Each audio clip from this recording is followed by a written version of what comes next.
Visa নীতি, র্যাবের ওপর নিষেধাজ্ঞা সহ বিভিন্ন ইস্যু বাংলাদেশের সাথে যুক্তরাষ্ট্রের সম্পর্কে কিছুটা রেখাপাত করেছে। তবে দেশটির সাথে সম্পর্ক এগিয়ে নিতে কাজ করবে বাংলাদেশ।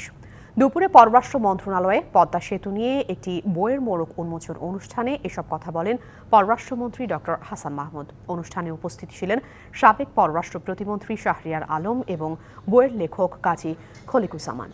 পরে সাংবাদিকদের প্রশ্নের জবাবে পররাষ্ট্রমন্ত্রী জানান, ডোনাল্ড লুর ঢাকা সফরে অর্থনৈতিক বিষয়েই আলোচনা হবে। এছাড়া রোহিঙ্গা প্রত্যাবাসন যেন দেশটির অভ্যন্তরীণ অস্থিরতার অজুহাত না হয়, সেদিকে লক্ষ্য রাখা হচ্ছে বলেও জানান ডক্টর হাসান মাহমুদ।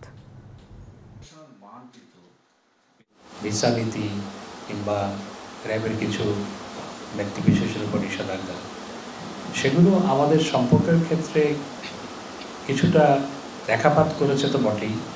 সেগুলো আমরা অবশ্যই আলোচনা করব এবং সেগুলো যাতে সহজীকরণ হয় বা উঠে যায় সে নিয়ে আমরা মার্কিন প্রশাসনের ইতিপূর্বে হোয়াইট হাউস এবং স্টেট ডিপার্টমেন্টের যে সমস্ত কর্মকর্তা এসেছিল তাদের সাথে আলোচনা করেছি। 1, 2, 3 ঢাকায় জমি জিতে নিন 100% ক্যাশব্যাক সহ 20 কোটি টাকার পুরস্কার।